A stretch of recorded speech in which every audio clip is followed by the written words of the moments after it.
Coffee ಒಂದು ಆರೋಗ್ಯಕರವಾದಂತಹ ಪೇಯ. ಇದು ಆರೋಗ್ಯಕ್ಕೆ ಪೂರಕವಾಗಿದೆ. ಇದರಲ್ಲಿ ಆ್ಯಂಟಿ ಆಕ್ಸಿಡೆಂಟ್ಸ್ ಮತ್ತು ಫೈಟೋನ್ಯೂಟ್ರಿಯೆಂಟ್ಸ್ಗಳು ಸಮೃದ್ಧವಾಗಿವೆ. ಕ್ಲೋರೋಜೆನಿಕ್ ಆ್ಯಸಿಡ್ ಎಂಬಂತಹ ಆ್ಯಂಟಿ ಆಕ್ಸಿಡೆಂಟ್ ಕಾಫಿಯಲ್ಲಿ ಯಥೇಚ್ಛವಾಗಿ ಲಭಿಸುತ್ತದೆ.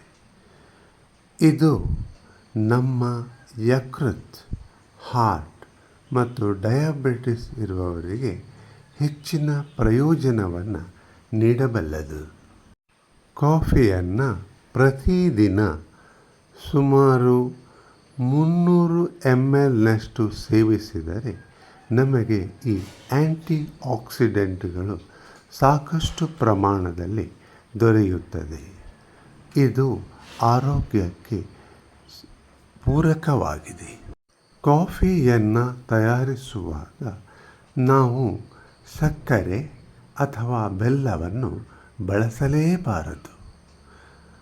ಬದಲಾಗಿ ಯಥೇಚ್ಛವಾಗಿ ದೇಸಿ ಹಸುವಿನ ಹಾಲುಗಳನ್ನು ಯಥೇಚ್ಛವಾಗಿ ಬೆಳೆಸುವುದರಿಂದ ಕಾಫಿಯು ಉತ್ತಮವಾದಂತಹ ಪರಿಣಾಮವನ್ನು ಬೀರಲಿದೆ.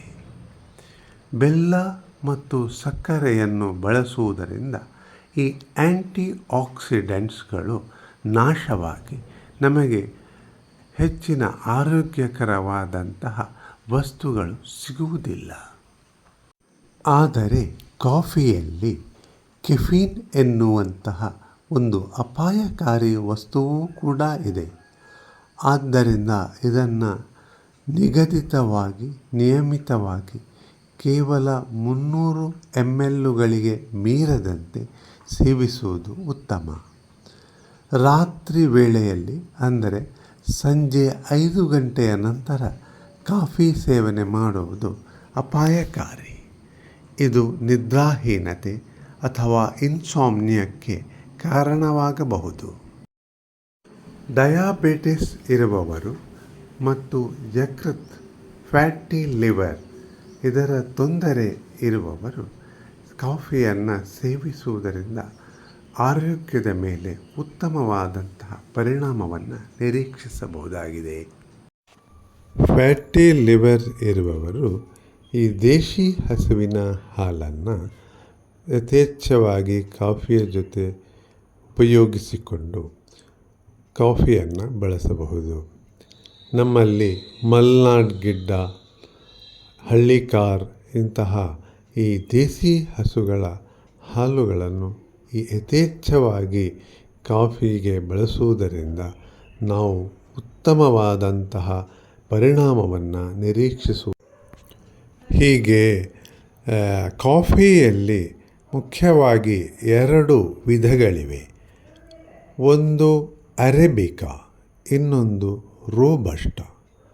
ಈ ರೋಬಸ್ಟಾ ಕಾಫಿಯ ಬೀಜಗಳಿಂದ ಮಾಡಿದಂತಹ ಕಾಫಿ ಪುಡಿಯನ್ನೇ ಉಪಯೋಗಿಸುವುದರಿಂದ ನಾವು ಹೆಚ್ಚಿನ ಆ್ಯಂಟಿ ಆಕ್ಸಿಡೆಂಟ್ಸ್ ಮತ್ತು ಫೈಟೋನ್ಯೂಟ್ರಿಯೆಂಟ್ಗಳನ್ನು ನಮ್ಮ ದೇಹದ ಮೇಲೆ ಪರಿಣಾಮವನ್ನು ಬೀರುವುದರಿಂದ ನಾವು ಬೇಗನೆ ಇದರಿಂದ ಹೆಚ್ಚಿನ ಆರೋಗ್ಯಯುತ ಲಾಭವನ್ನು ಪಡೆದುಕೊಳ್ಳಬಹುದಾಗಿದೆ. ಮುಂದಿನ ಸಲ ನೀವು ಕಾಫಿ ಪುಡಿಯನ್ನು ಅಂಗಡಿಯಿಂದ ಕೊಂಡುಕೊಳ್ಳುವಾಗ ರೋಬಸ್ಟಾ ಕಾಫಿ ಪುಡಿಯನ್ನೇ ತರಿಸಿಕೊಂಡು ಕುಡಿಯಿರಿ. ಧಾರಾಳವಾಗಿ ದೇಶಿ ಹಸುವಿನ ಹಾಲನ್ನು ಹಾಕಿ ಅದನ್ನು ಕುಡಿದರೆ ಅದು ಅತ್ಯುತ್ತಮವಾದಂತಹ ಆರೋಗ್ಯಕರವಾದಂತಹ ಪೇಯ ಎನ್ನುವುದರಲ್ಲಿ ಸಂಶಯವೇ ಇಲ್ಲ.